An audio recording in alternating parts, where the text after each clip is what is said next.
Hello viewers, I've come with a new video today, completely different things I want to discuss about. One of the very big investor at the moment in the market, which is really expert on macro market, and he's Ray Dalio. He's one of the legendary investor. I'll keep following him. What I'm seeing now, actually, he's changing his portfolio very differently than any other people, and what he's doing, actually, he's selling the S&P 500 and buying other stocks, which is really different things what he's doing. So why he doing it and what's the story behind it, what he's thinking, I just trying to find it out what's going on. So if you like to know this kind of content, something different, out of the box, maybe can have a huge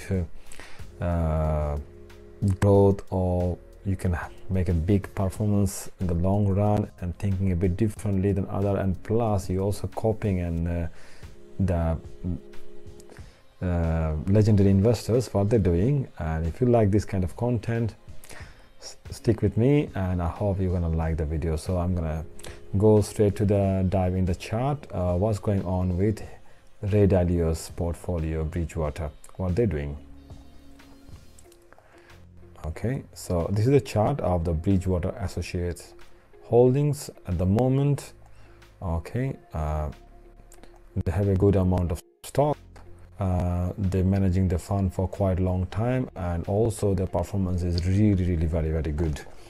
So what I'm saying now, you can see here Ray Dalio, actually, in this last few months, last quarter, he sold 37%, which is one of his big holding. Yeah, so he holding the S&P 500 is one of his largest holding. What he doing? He's selling it. And when he's selling it, so what he's doing with the portion of his portfolio, which one he sold out, what he's doing there, he actually buying different stocks, which is he increased the position of Walmart 45.44%, which is Walmart. He also increased the Procter & Gamble 47%. He increased Johnson & Johnson 65% here. I try to show you what's going on. Coca-Cola, he increases 45%. PepsiCo, he increased 49%. Costco, he increased 49%. Crazy. And McDonald's, he increased 48%. And on the bottom you can see the iShare Core S&P, he keep it more as well. He put it like 54%, sorry, 52%. And so Alibaba holding, he increased a bit, but not too much, but he already have a big amount of Alibaba holding at the moment. So what he increased in here, you can see customer, retail sectors, and you can say consumer sectors. Actually, he increased his position extremely, which is thinking like, why he doing it, and he's expert on this kind of sector. So if I go deep dive in S&P 500, what's going on in the S&P 500? Actually, if you deep dive in S&P 500, you can see the top holdings here. First 10 top holding: Apple, Microsoft, Amazon, Facebook, Alphabet, Google A, Class A shares and Class C shares, Tesla, Nvidia, Berkshire Hathaway, JP Morgan. They're holding the most of the highest chunk of the S&P 500. Altogether, if you calculate the holding, is like 6532222 is more than like 25% is concentrated on only 10 stocks. Yeah, so it is really huge. So anything this high big tech, because we can see that maybe the government, what the government doing now at the moment, they're printing money and pumping in the markets to keep the economy rolling. If they stop doing it, and interest rate from the bank and these things are gonna go high, this top giant company, which is like blue chip, they take huge amount of debt for their growth. So this is gonna be the highest hit in the market. So if you're holding this stock, they're gonna be plummet like 15-20% minus, you can see in your portfolio. So your portfolio gonna be go down huge. So to make a hedge, balance your portfolio, what I am doing, I am planning to do this similar kind of thing. So I want to increase the this consumer kind of companies like Johnson & Johnson, and like some other companies as well, like Procter and Gamble and this kind of sector. I want to increase my position. So if you check a few other chart like an S&P 500 sector performance, actually which sector did what, you can see consumer discretionary actually did 12.9. It's not that much good, and you can see S&P 500 did 19, which is really good, and healthcare did really well at 18%, finance did 27%, energy did 25%, information technology it did 21%, and real estate did 30%. So lots of company did very well. If you check utility 9.9 and consumer discretionary, which is like this kind of sector, which one he invested in, not done very well. So when the market will be flipped, so this money pumping gonna be stopped and interest rate gonna go high, so the whole market gonna be flipped. So the consumer discretionary and utility, they're gonna do very well. So I am a very new investor. I'm trying to see what the intelligent people, legendary investor, what they're doing at the moment, because they have more experience and knowledge about the market. So I'm looking on what their portfolios, what they're thinking, planning ahead for hedging their portfolios. So I'm thinking, as a small investor, I want to have a good return, and I want to do the copycat and learning the good things from them, and try to not to do the mistake I do like what they did before. So in this sense, I'm investing from UK point of view. So I'm looking at the stock in consumer discretionary here. I'm not investing in Walmart. It's not available at the stock market in the UK. It's been taken over, which was one of the part was the Asda is taken over by Euro Garage. But so what's the market I can see is Tesco, Morrison. Morrison also been taken over with another company, and Sainsbury. And I also investing on Johnson & Johnson as well. And because I'm in UK, so I'm preferring to invest in UK companies, so I'm not need to pay that much tax cut because I'm investing on US stocks. So I'm focusing on the UK based stock first at the beginning, then I'm going to increase my position on the US stock. So at the moment I'm looking at the consumer discretionary in the UK. Based on the UK is Tesco. The valuation chart, which one you're seeing here, is a Tesco, which is 33% undervalued. If I go to the Morrison valuation chart, and they did not bad actually. One second, it's coming up here.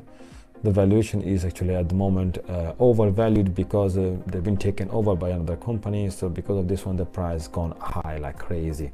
So but if I want to find a value in the market, so I want to go for the company which is still have a good value left. Okay, so I'm going this one. So when I check this one in the Sainsbury, it's also undervalued like 35%. So I'm focusing, if I want to buy instead of Walmart, I want to buy a UK based company, I'm going to looking at Sainsbury's and Tesco's. The valuation is undervalued, so I have a hedge in there, like a marginal safety there actually, 35%. So if they do good, actually if the price catch up, I will have a 35% profit straight away return on my investment. So if you check the past performance, what they did because it was pandemic and with all this Amazon and online retail, they did really well. They did a 24% last year. Tesco, and if I check the Sainsbury, they did very well as well. Past performance, let's see, it's coming up here. It's showing minus 52%. Actually, if I check more earning what they did in last year, I'm gonna find out the return on capitals last year 5.5 is not bad. Return on asset was not very good, so they didn't done that much well. Actually, they did not done well. But if you check the last 1 year, it's not really well. You can see in here actually it's not profitable at the moment. They show as well. So if I go future growth, I can see what's going on with the Sainsbury. The future growth I can see 36.4%. Tesco, if I go for the future growth, I can see here 17%. So I can see more growth on Sainsbury at the moment than the Tesco. I will tell you why I'm focusing on Sainsbury more. I will tell you. And if you check about the WHS meal, sorry, Morrison supermarket, so their future growth is 20%, and so past performance they did really well, as they're doing the home supply and stuff as well, but not that much. Is showing still minus 2%. So at the moment, if I go to the financial, this is most important because I want to invest. I want to check what's going on in their future financial health. So if I go to the Morrison financial health, I can see their financial health is really good. It's look nice, and their return to debt asset is not that much, 48.9%. so have the debt actually level gone considerably high. This one actually, if you compared like last 5 years, they reduced their debt very well. But in here, what you can see, operating cash flow is 4.3%, which is not really good more about the Morrison, and the interest payment also is not well covered. If I compare this one to the Tesco financial, let's see what we can find out. Their financial long-term showing is okay, but actually if you go here, you can see they have 59% debt to equity ratio, which is really high. It's not very good. But if you check here, actually they reduced their debt from 161% to 59%, which is really good compared to the Morrison. I can see they did very well. So their operating cash flow as well, actually 8.3, which is not very good, but still their interest payment actually well covered by EBITDA. Okay, that's not bad. Actually, is okay. Is not bad. Okay, their financial data is showing here they did really well. Not bad. Let's go more in depth. Okay, so you can see here the debt to equity ratio is 17.3%, which is really better than the Morrison and the Tesco in the UK market. They reduced their debt from 41% to 17.3% last 5 years, which is really good. Their financial condition is really good, and their operating cash flow is amazing, 205%. Though their past performance showed not that much well, but you can see their operating cash flow is really good.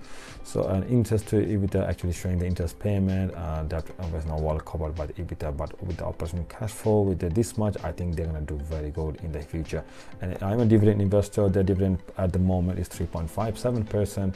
so if I compare to the Morrison and Tesco, they do pay dividend as well. And if I go there, Morrison at the moment pay 2.45%, and Tesco paying a very good percent as well. Go with that one second. So if I go to dividend about the Tesco, second is coming up, 3.59%, so it's really good. And if you check actually what the insider doing, actually insider selling or buying, or what they're doing, actually one second, was the insider doing, that's the main thing. Okay, it's coming up a bit slowly, beg your pardon. Okay, so insider volume actually at the moment, what they're doing, let's see, I can see lots of people buying at the Tesco, which is really good for me. And also plus the payout ratio going down in 2024. The payout ratio gonna be go down, so I think they're gonna do very good as well. They can have more chances to increase their dividend. And so with the ownership, you can see in the Tesco they keep buying. A lot of people bought lots of stocks, and it's really good sign for me. And if I jump onto the Sainsbury, I hope I will see the similar kind of situation in there. One second. If I go to the dividend payout ratio, one second. So if I go to the payout ratio, it is similar kind of story here. They used to pay 82% at the moment, and 2024 the payout ratio going to be 52%, so there will be more growth. And if I go insider, what the insider are doing about the Sainsbury, I can see one person actually sold lots of stocks, which member of the board, not too long ago, 6th of May, but in the August. So after the May, one person maybe sold for some individual for some reason, I don't know why, but the person actually sold lots of stock at more than 250,000 stock on the rate at 247-ish. So but other people are buying, so I'm taking still this positively. And let me see what the hedge fund are doing. So on the top, actually Qatar Holding, he reduced their the exposure quite big, but most of the other top holder actually they keep increasing their positions. So I can see the Vanguard that did increase as well, and Visa Equity Investment, BlackRock, they also increased their positions very well. So with including everything, actually what I can see, actually they did very well. And if I go for the sector performance actually for S&P 500, which one I shared here before, that consumer discretionary not did very well. So and if the market flip, there is a huge chance they're going to do very good in the future. So if you check in here in this graph as well, S&P 500 and consumer discretionary retail sector industry performance, and you can see here the green one is actually the casino and gaming. Actually I'm not focused on this one because for ethical reason I'm not invest in casino and gaming industry. But if you check consumer discretionary retail, is 14.0, and other one which is like general merchandise stores and internet direct sales and specialty stores, they did 33%. So they did not did very well here, 14%, but it's still okay, not too bad at the moment, I'm gonna say. But if the market flip, there'll be huge opportunity coming. That's what I'm thinking at the moment. So if you think I don't want to make the video more longer, if you think you want to invest in this kind of company, not only this, this is the retail sector I'm focusing on here in this today. We're talking with few companies together. So in the next video I'm going to talk about the more like consumer discretionaries like Unilever, Johnson & Johnson, maybe GlaxoSmithKline, Johnson & Johnson, because it's not the UK company. I'm focusing on the Unilever and other companies, so I'm going to discuss about those things in the next video. If you're still watching my video, I would say thank you very much. I will keep an eye on those these stocks, Tesco, Sainsbury's and Morrison. I didn't invest any one of them. I didn't open any positions. I'm keep looking on it, keep an eye on it. Maybe if I find a good value and I'm more confident, then I'm gonna start investing on those. But I will say I'm not a financial advisor. Please do your own due diligence and before you invest, and don't listen what I'm doing. I'm just sharing my opinion, what I'm sharing my journey with you guys. So if you like the video, please do subscribe to get more new updates, and don't forget to smash the like button, leave a comment here, and I will get back to you with a new idea, with new investment thinking, what I am thinking, what I'm doing about my portfolio. Thank you very much. I really appreciate for being with me. See you with the next video. Thank you. Bye bye.